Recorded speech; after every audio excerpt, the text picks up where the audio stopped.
Et salut tout le monde, on se retrouve aujourd'hui pour une des 4 vidéos alors de présentation des maps du pack Invasion sur Call of Duty Ghost.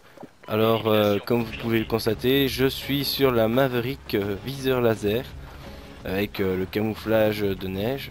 Que ici c'est une map assez équilibrée je trouve en son sens puisque il y a de quoi camper, mais il y a de quoi déloger les campeurs, donc il n'y a pas de souci à ce niveau-là. Même si, comme la map est toute nouvelle, les gens sont un peu apeurés à vouloir faire le premier pas. Alors ici, on peut constater que je commence vraiment bien la partie avec un petit doublé. Hop, on prend un troisième kill juste après. Alors là, on est un peu hésitant. Hop, et de 1. Le deuxième, il est aussi pris, donc ça fait déjà 5-0 avec 5 médailles. Je suis premier de mon équipe alors que les ennemis n'en ont eu qu'un. Là, je suis à 7-0-6, 7-0-7. Donc on peut constater que je commence vraiment très bien la partie, même si il faut avouer que je ne suis pas le plus fort là. Je vais me faire tuer alors que j'aurais pu être au 8ème kill. Ah non, même pas. Je pensais. Donc ici, j'ai décidé de prendre le côté opposé de là où il est allé, du fait que mes alliés sont déjà tous du même côté. Alors, on va vérifier quand même s'il était toujours en vie pour ne pas que mon allié se fasse tuer par derrière du fait qu'il est parti par ce côté-là. Effectivement, en voilà un. Et là, j'ai pas réussi à toucher le deuxième. Donc, j'ai fait du 8-0-7. Donc, c'était vraiment un bon début de partie. Bon, après, les gens ont compris comment je bougeais. Donc, je fais généralement le tour de la carte par ses extrémités et non par le centre. Ce qui fait que c'est un peu plus compliqué de, de pouvoir continuer à être surprenant tout en faisant toujours le même schéma toute la partie. Alors, comme vous allez pouvoir le constater, il y a un bateau sur cette map. Le bateau sera le lieu où il y aura le plus de campeurs durant toute une partie. Même si selon moi c'est très facile de les déloger par des grenades ou alors tout simplement en envoyant des C4 par-dessus bord. Donc c'est assez comique le fait de croire que on est intouchable sur le bateau alors qu'en fait on est loin de cette idée là. Alors là j'ai un petit couché le temps en fait de la gaz parce que je ne, je ne supporte pas ne pas avoir un champ de vision assez clair devant moi. C'est pour ça que souvent vous me verrez quand il y a des fumigènes ou quoi que ce soit qui explosent, me coucher directement. Tandis qu'ici on a vu que je suis mort aussi d'une grenade, c'est parce que comme j'entendais Célestas pardon, parler dans le casque, eh ben, je n'étais pas très concentré au niveau du bruit et l'image, j'ai eu un temps de réaction trop long. Mais ça c'est dû à la fatigue évidemment, puisque comme vous pouvez le constater, je fais cette vidéo alors que je vous parle minuit 32. Donc c'est assez compliqué de rester très réactif après une journée complète de jeux vidéo. Donc là j'ai vu un C4, donc c'est qu'ils sont de l'autre côté en train d'essayer de faire le tour. Et un allié, donc ça veut dire que mes ennemis sont pris en sandwich.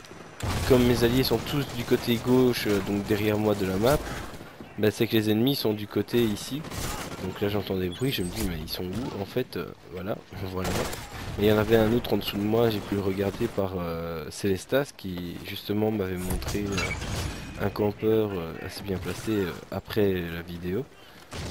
Donc c'est assez... Enfin pour moi c'est une assez bonne partie même si là je commence à galérer et que j'ai que 18, 5, 14 et que je n'arrive plus à faire de longues séries. Je suis quand même assez satisfait de ma performance, du fait que je suis pas dirigé vers les kills et que je suis plus vers les objectifs. Et là, je constate en fait que c'est un peu l'inverse pour une fois. J'arrive à faire des bonnes petites séries de victimes, mais j'arrive pas à accumuler autant de médailles que de séries.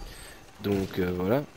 Alors ici, on peut constater que c'est toujours un bon petit bonus de pouvoir tuer quelqu'un, profiter que la personne n'a pas récolté la médaille pour ensuite en récolter le double.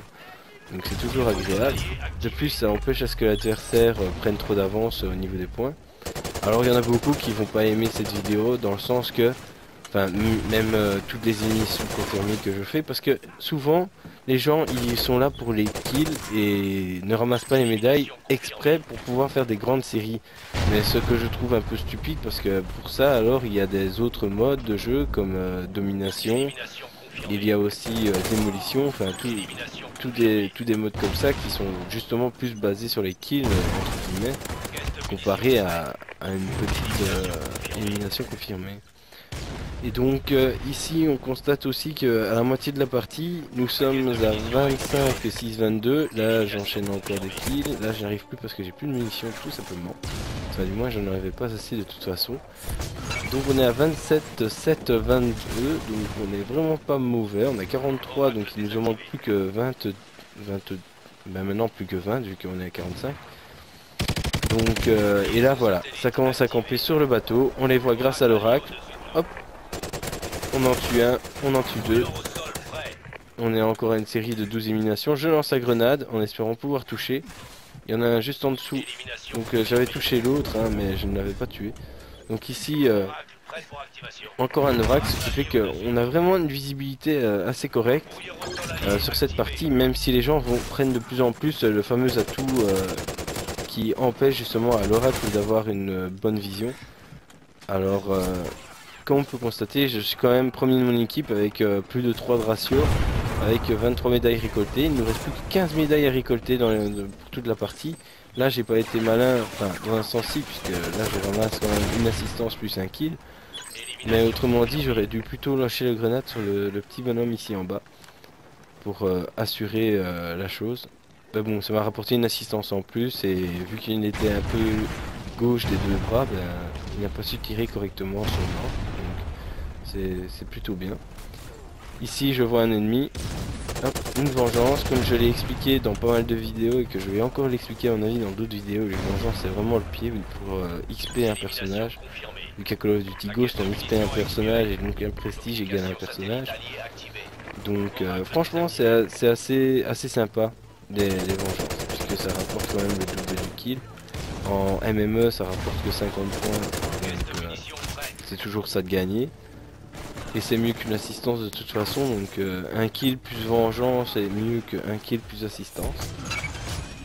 Et donc ici on arrive tout doucement à la fin de ce gameplay. Comme vous avez pu constater, il y a quand même deux niveaux sur le bateau. Il y a le rez-de-chaussée et l'étage des deux côtés. Et il y a aussi deux niveaux sur la carte, donc c'est vraiment bien. C'est une map qui se joue sur étage, sans que cela paraisse comme des immeubles ou toute autre map qu'il y a sur Battlefield ou d'autres FPS. C'est vraiment une map selon moi équilibrée. Donc c'est assez agréable de jouer sur cette map, surtout quand on est en compagnie de Célestas, puisque Célestas a quand même un bon sens d'orientation et il arrive facilement à nous dire où sont les adversaires par rapport à nous, puisqu'il se repère directement par rapport à la carte, même s'il connaît pas la carte complète, il sait nous diriger. Et donc voilà, la partie est terminée, j'espère que ce gameplay vous aura plu et que cette visite de cette carte vous aura plu également. Et je vous souhaite à tous une bonne continuation et ciao tout le monde.